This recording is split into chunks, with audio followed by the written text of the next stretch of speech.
How's it going, y'all? My name is Judd Lienhard, former Army Ranger and college linebacker. I've been a speed and performance coach in Austin, Texas for over 15 years. I'm up at the first Phorm HQ in their awesome training facility, and today I'm going to go over speed drills. So, speed drills are one of those things. Track athletes have been doing them correctly for years to enhance their speed, but their value doesn't start and stop with track and field. There's an enormous amount of benefits in the speed drills if done correctly for all types of athletes, but especially for adult athletes to maintain joint integrity, robustness, and performance levels into an advanced age. So let's get started, and we'll start simple, and I'm gonna build you up from there. So for simplicity's sake, the drills and sprinting is broken down into two main phases. Three if you wanna add in the transition phase, but the two main phases are the drive phase and the maintenance phase. Simply put, the drive phase is anywhere from a dead stop up to your top speed. Maintenance phase is literally what it says, trying to maintain that top speed. And there's fundamental differences between those two phases. Now, of course, you don't just go from one to another, it's a blending of the two. So your first couple steps are pretty much pure drive phase, and then you're gonna blend in to a maintenance phase as you reach your top speed. But for simplicity's sake and for the drills, we're gonna divide our drills into drive phase drills and maintenance phase drills. So the A skips are just a drive phase drill. The fundamental difference between a drive phase drill and a maintenance phase drill is how your foot comes off the ground, or the swing phase. So for a drive phase drill, when your foot comes off of the ground, you want to keep parallel shins because you're attacking backwards and you're basically pulling or pushing on the ground. Maintenance phase, however, what you want to do is you want to keep a tall leg still. It's going to sound simple, but you want to trace the down leg with your ankle so that you have a closed shin angle, because what that's going to do is it's going to allow you to whip at top speed. There's a common phrase called whip from the hip. So maintenance phase drills are going to allow you to whip into the ground. That's how we're going to differentiate the drills. Knowing, caveat, yes, there's no pure drive phase, and a pure maintenance phase only lasts for a couple seconds. But these will help you even if you're a distance runner, because the maintenance phase posture and mechanics, it doesn't matter how fast you're running, are gonna be fairly similar. Okay, so one of the most basic speed drills are simple A skips. Now, A skips are fairly well known, but they're not done correctly very often, even in the team sports setting. So I'm gonna walk you through the proper way to do A skips and the proper way to progress into them and the fundamentals behind them and why those fundamentals are so important and crucial. So, a big misconception when we do sprinting, speed work and speed drills is the reinforcement or thought that we need to punch into the ground. That's a little bit misleading. The first thing we need to do is maintain posture and tall hips. So to get started with A skips, those are the things we're gonna start with, and it's just called A walks. So let's get going.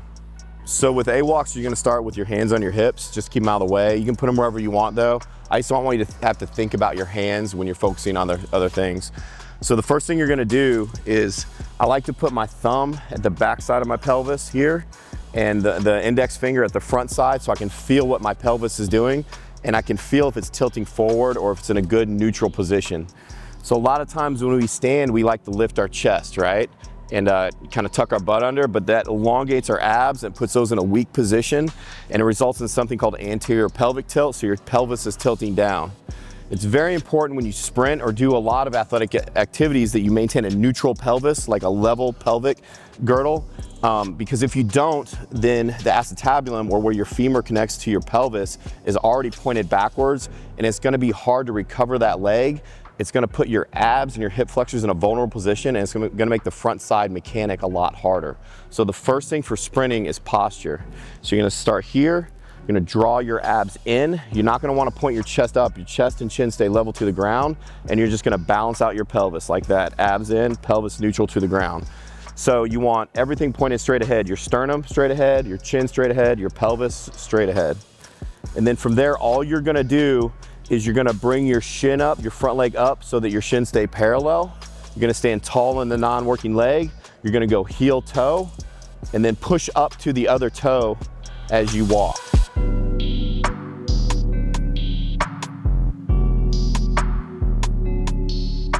Just take it real slow, focusing on balance, finishing on the toe, going heel toe, pulling your foot through low, so you don't wanna lift it up behind you, and then keeping your shins parallel to each other as you drive that knee up.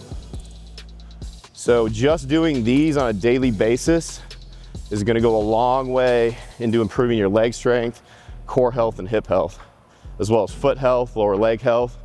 These are a very beneficial exercise that you can do every day. So the first drill we covered was just A stepping, and we're gonna progress into A marching. It's gonna be very similar. The only difference is instead of coming up and going heel toe here, you're gonna punch down and back and stay on the ball of your feet. The most important thing other than posture now is maintaining tall hips. So you don't wanna be like down low when you do it. You wanna drive through the ground into tall hips. So once again, keep your hands on your hips for right now. Same pattern on the way up, only instead of heel toe, you're just gonna march into it, staying on the balls of your feet. Recover low. I always pretend like you have a ping pong ball on your toe and you're trying to toss that ping pong ball straight up in the air. So what I mean by that is if your toe here, you allow it to plantar flex or point your toe down, you're either gonna throw the ping pong ball forward, it's gonna fall off your foot. Or when you drive your foot up, if you lift your heel back first, the ping pong ball will fall forward. So the cue here is to come low and then throw the ping pong ball straight up to the air. Or you can picture a band right here and you're trying to snag that band with your toe and drive it straight up. So that's still gonna be the mechanic right there, straight up. There is a time for a closed shin angle. This isn't really it.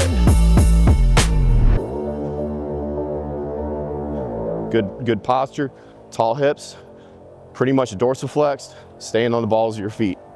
These are great for foot health, Achilles health.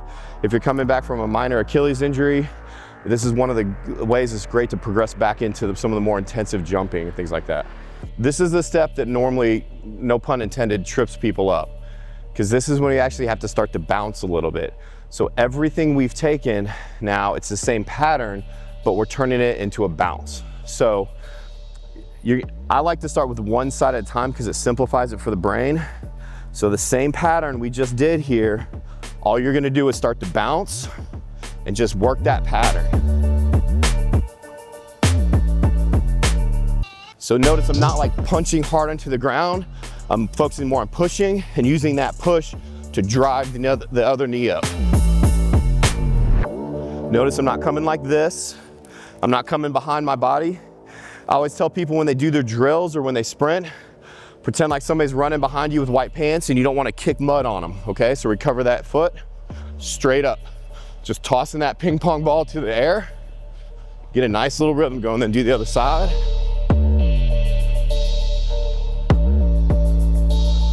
Now, at first you don't want to do these to fatigue. Maybe later when you get a little bit more advanced, it's a good drill to take to failure or add more fatigue in, but for right now, you don't want to be very tired when you're doing these. So give yourself nice long rest periods and really think about the pattern.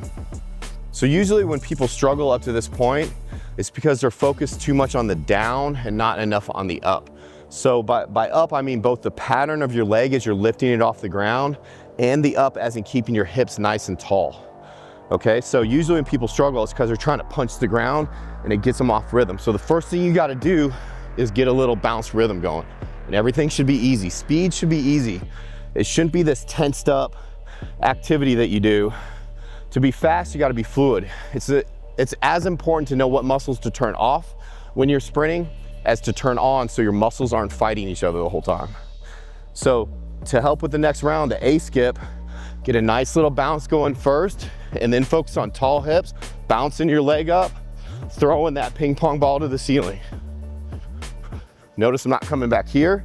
I'm not doing this, okay? Here, every time. Tall hips, tall hips, tall hips. Sometimes it helps to listen to the rhythm of your feet or listen to a beat, like you listen to music, helps with that rhythm. So if you never advance beyond the A skip, that's totally fine. A skips in and of themselves carry value. So I categorize them in the extensive plyometric category. So you have your intensive plyometrics, what people normally think of, like all-out box jumps, vertical jumping, broad jumping, bounding. Then you have your extensive plyometrics. Those are things that are sub-maximal effort that involve a little bit of bounce that you can do for longer with higher reps, more frequently, because they don't take much out of you. They don't take much to recover from, but they still build robustness in the system. So you can categorize these under things like jump ropes, skips, and things like that. And you can do these almost daily. They're gonna add a lot to your abilities as an athlete, believe it or not. Okay, the next thing we're gonna advance into now are scissor skips. Now, these are a lot like A skips, but instead of bending your leg on the way up, you're gonna keep your leg straight. Now, it doesn't have to be perfectly straight, but most of the movement, it's just like an RDL, most of the movement is gonna take place at the hip joint rather than the knee joint. So a lot of people, common errors here when they start to scissor skip is they really wanna lean back. So you have to kind of lean forward a little bit so that when your foot comes up, when it hits the ground, you get full extension. Otherwise, you're hitting the ground much too soon here. So you want a nice natural, so a lot of people, they tend to like tin soldier it when they do these. So you really want to keep a nice natural arm swing, even though your legs are moving straight for these. And it's the same basic rhythm and tempo as your A skip. So I'll demonstrate those to you now. So you want to start with a nice slow or small range of motion. So nice and easy, toe up and dorsiflexion. And then as you get into it, you're gonna push through the ground and kick your leg up higher. See, I'm keeping a nice little knee bend in my knees right now. Nice natural arm swing, good posture, chin and chest level to the ground. Okay, so with the scissor skips, we're starting to get a little bit into the maintenance phase mechanic. Now, it's not gonna look like a maintenance phase on the way up, obviously, because your leg is staying straight. But what it's gonna do, it's gonna require a lot of core and hip stability because you're lifting a long lever. So it's gonna work on core and hip strength and hip flexor strength. And then also you're striking the ground now with a long lever going back. So it's gonna mimic the maintenance phase on the leg strike. Now, sprinting is unique in nature because of the requirements it poses to the human body. And one of the main ones is the large eccentric force the hamstrings must produce in around 1/10 of a second, depending on how fast you are. So it's a lot of force at a very long length in a very short amount of time. That's a very specific demand that we have to train the hamstrings for. So flexibility, mobility is important, but none of that is gonna prepare you for sprinting. Strength training and power training is very important. None of that is really gonna prepare you for sprinting either. These are the only things that are sub-maximal intensity, other than like tempo sprints and things like that, that are gonna start to prepare your body for the demands it's gonna face if you're a sprinter. So we're gonna take the scissor skip and we're gonna turn it into a single leg cycle. Now, this drill is fairly advanced, but if you're rocking the other drills, I wanna provide you with something that you can advance into in practice that's extraordinarily beneficial, not just for the musculature system, but for training your timing and your rhythm. So single leg cycling. I'm gonna go over 4 or 5 different variations of leg cycling, and you can just pick your poison. They're all great for different reasons. So with leg cycling, it's very important, once again, that we get the posture right, that we keep tall hips, and that we get the upright first. Because if you don't get the upright, the down isn't gonna feel right. So getting the upward pattern of that swing leg or that cycle leg correct is really gonna help you get into that rhythm, okay? So the up pattern is you got to trace your down leg with this ankle bone until your heel meets the underside of your butt. So it's always like checking in with the knee first, and then from the hip, it's called whipping with the hip. You're just gonna whip that leg backwards into the ground, okay? So I'm gonna go over the leg cycling, and then I'll teach you some drills to help you perfect that if you're serious about perfecting that drill. So the first thing you wanna do is just get that up pattern right first. See them bounce up, bounce up, bounce up. Now for these, the back elbow swing starts to be a little bit more important. Back up, and then all you're gonna do is start to whip into the ground. Over the knee, under the hip.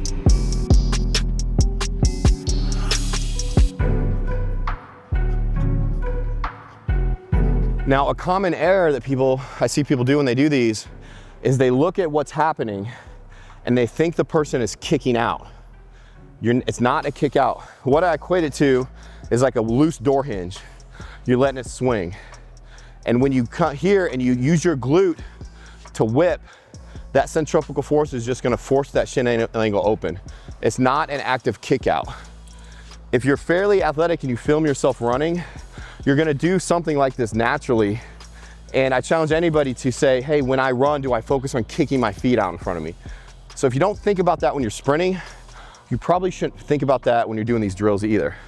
So it's here and it's a tear at the ground. I always tell people to pretend like there's construction paper on the ground and you're trying to tear the construction paper, and then recover your foot before you kick mud behind you.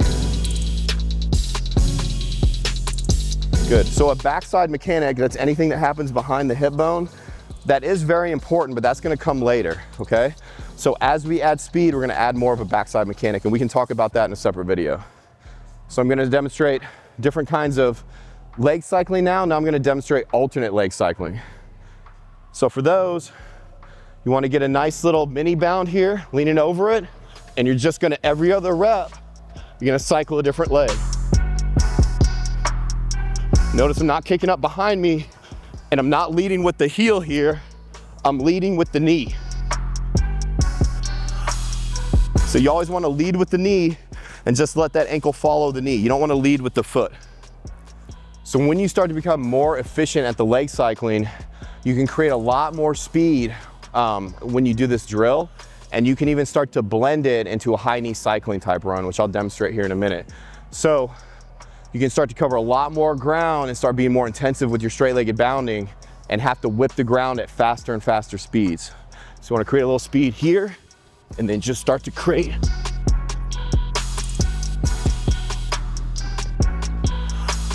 So if you're really struggling to pick up the leg cycling, one thing you can do is you can come and hang on something to help you with your balance. Stand on a tall leg and practice the pattern up, and then practice clawing at the ground. And when you claw, you don't want to hit even with your feet. You actually do want to make contact a little bit in front of your hips, about a half a foot length, and you want to hear a nice scuffing sound, not a thudding sound. Okay, so at first what's going to happen, you're going to thud, sometimes you're going to miss, and what you want to do is you want to pretend like there's a wall behind you here, and you don't want to kick the wall with your heel. Okay, so you're straight up, whip, straight recover. You can even come up on your toe, build a little calf strength and foot strength in that other foot when you do it. So I have the advantage of high-speed filming, high-speed cameras. That technology is becoming more and more affordable and available. So you can even download an app on your iPhone or your tablet, and you can film yourself doing these, and then you can time how long it takes you to cycle. So the goal for my athletes was always, I would time the time it took from toe off to foot strike, and at a minimum, I'd want under 0.2 of a second. And some of my better athletes were able to get up over their knee and back under their hip in less than 0.15 of a second. So we're talking between 1100ths and 1300ths was some of my best athletes. So in order to do that, I would train them in groups of 2. So they would start the mini bounds, and it'd be 2 this way, do a set of mini straight leg bounds, and then 2 on the other leg. So I'm gonna show you what that looks like, because it's gonna help start to train the athlete to get their foot off the ground a little bit faster. So nice, easy, and then it's 1, 2, 1, 2, 1, 2, 1, 2, 1, 2, 1, 2. So that just helps with that recovery time and minimizing ground contact time. To close out here, while getting good at these drills is a must for track athletes, it's a must for anybody that hopes to attain top speed sprinting ability safely, knowing that they can do it without pulling a hamstring or injuring a hip flexor or rectus femoris, which is a hip flexor. It's also extraordinarily beneficial to all of us though. I don't care if you never intend to sprint a day in your life, the benefits you're gonna get with timing, coordination, hip flexor strength, abdominal strength, hip and quad mobility, ankle strength, foot strength, all of those things. And they also, you'll notice if you start to do these the right way, you're gonna really start to feel a burn in your hamstrings, and they're gonna help develop your hamstrings and your glutes. Because in order to keep your hips tall, you really have to activate your glutes at that shortened muscle length, that terminal hip extension length that the gym normally doesn't cover. So if you really think about it, when we do lunges and deadlifts and squats, while we may be going through that full range of motion, unless you're doing a lot of things like hip thrusts and cable kickbacks, which a lot of dudes just don't do, you're not really training your glutes at that position that they get used the most often. And quite frankly, it's the most important that they're strong at that tall terminal hip extension position with your legs fully erect up here. So it's very important that we train that, and these drills are great at training terminal extension glute strength, hip mobility, hamstring strength, especially eccentric at long lengths. I would encourage all adults to start practicing the speed drills. There's a lot more speed drills that we're gonna go over. These are kind of the basics. And if you can just hone in on the A skip and B skip for right now, That's a very good start, and we can start incorporating the leg cycles, which I went over, and some of the other more complicated and advanced speed drills later on if you choose to. I appreciate you guys watching this. If you have any questions, you can leave them in the comments below. If there are any other topics you would like me to cover, either over speed or in general, please leave them in the comments. And you know, if you like it, make sure you hit the notification button so you know when a new video drops. Subscribe, rate, and review. But I hope you all have a good day.